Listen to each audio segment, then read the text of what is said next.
The Akpetu of Ipetomudu in Osun State, Oba Joseph Olayide, has been sentenced to more than 4 years in prison in the United States. The United States don give dis Oba, one Oba for Nigeria, 4 years imprisonment for 4.2 million US dollars COVID-19 fraud. You know say if na Naija dey for dey consider say the guy na chief, na Oba, dey fit sweep am under carpet, but where the law works, nobody cares whose axe is cut. Once you commit, you go in for it, right? So make we dey talk the story. Oluyede is 62 years and he holds a dual citizenship. That means he be US citizen, he be Nigerian citizen, and resides in Medina, Ohio. You see the issue here. Una go say una be Oba, una no go live for the constituency or the area where una people dey, know wetin dey happen there, una go run go stay for abroad. Nigeria is for those wey no get option, wey no get opportunity to travel. Once you have what it takes, you live abroad. Imagine. Okay, August 26th, they handed him 56 months in prison. Now the US District Judge Joseph Boyko do this one. According to the US Attorney Office for the North District of Ohio, a statement wey they released for Tuesday talks say the monarch, who was also ordered to serve 3 years of supervised release after prison and pay $4,408,543 and so in restitution. He go pay, but go prison. He also forfeited his Medina home on Fifth Road, which he had acquired with proceeds of the scheme, and an additional $96,000 in fraud proceeds investigators has seized, the statement talk. The US Attorney Office said Olayide led a conspiracy to exploit COVID-19 emergency loan programs creating for struggling businesses. Make I explain this thing, give una.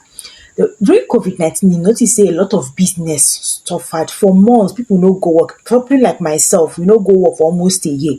Understand? So he go appeal, say may they give money, let him help people for in place. So they gave me money worth $4.something million. Now way the man carry connive. Okay, since 2020. See when they judge the case 2025. Imagine. You see this country where law they work, it no matter who you be, once they catch you, you go in for it. From about April 2020 to February 2022, Olayide and his co-conspirator Edward Oluwasami conspired to submit fraudulent applications for loan that were made available through the US Small Business Association under the Coronavirus Aid Relief and Economic Security Act, the statement read. In April, the duo pleaded guilty to wire fraud and tax fraud charges linked to a pandemic relief scam that siphoned over 4.2 million in federal stimulus fund. The court was told that Olayide, who also worked as a tax preparer. Okay, and now see where the story is sweet. He been sabi to know, he know how to manipulate those things because he already works as a tax. Somebody that works in the tax, so he knows how these things work. It is in a Nigeria way, because maybe you're a chief, they no go talk. Okay, now operated 5 businesses and 1 non-profit, while Olusanya owned an additional 3 businesses entities. It means say they collect the money, enrich themselves. You understand? That is Nigeria for you.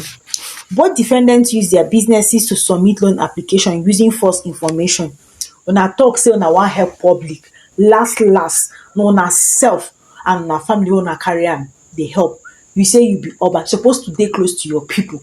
Na Ohio, USA where you dey live. Now they don't slam you 4 years in prison at 62. So you go come out for prison at 66. Is well with you. They obtained approximately $1.2 million in SBA fraud for Olusami entities and $1.7 million for Oluyede entities, the statement added. So the fund where they submit saying that they want help people, now they are company. So they gave one company 1.2, they gave another one 1.7. You get? So according to investigators, Oluyede submitted fraudulent PPP and EIDL application in the names of some of his clients and his business. In exchange, he received some money. My dear, the story long. But the thing is this, it is not, you don't go away with crime no matter how many years it takes. Imagine since 2020 somebody was able to use the empathy of the poor people to get loans into his name, and when he got the loan, of course he presented his own company, and imagine what happened at the end of the day. He and his accomplice as one eating the money. The one where they even turn my head, he say he's a chief and he's living abroad. That is just what we see in Nigeria. Like sometimes an African man making money sometimes doesn't make sense to me because all his life will be spent abroad. Then those wey no get option and then they leave for Nigeria. E just look as if it's those wey they don't have what it takes to go abroad, don't have what it takes to get their medical bills abroad are the ones left here. An average African or Nigerian that has what it takes will give birth abroad, medical trips abroad, shopping abroad. So what exactly is the country for? So some people say it's a zoo. Maybe it's a zoo. I don't know. You people should help me analyze this thing. Now they don't slam this man 4 years in prison. Imagine that period where a lot of people were not at work. A lot of persons were at home for 1 year, 8 months, and all of that. Some people that understood this thing, he said someone that works in the tax office, he was able to use a lot of his knowledge to divert money to himself, living very comfortable abroad. So the people should should pay at home. So like the corruption wey we get for that is so much in the public office, you carry it to another place thinking you will be smart. One thing you have to know is that if you know you are fraudulent, don't try it with the United States because they will check you and recheck you. No matter how many years it takes, one day you'll be caught. So kukuma dey back for your country where nobody dey check you, where sometimes because you have what it takes, sometimes because you're a big boy, you are a chief, nobody will ask you. Imagine imprisoning a chief. Is it possible in Nigeria if you were to be in this country? Therefore go court tire and for court where you go end. I hope our law works one day. I hope no matter whose ox is guard, the person will go in for it one day. That is what I believe, and I know that one day it is going to work.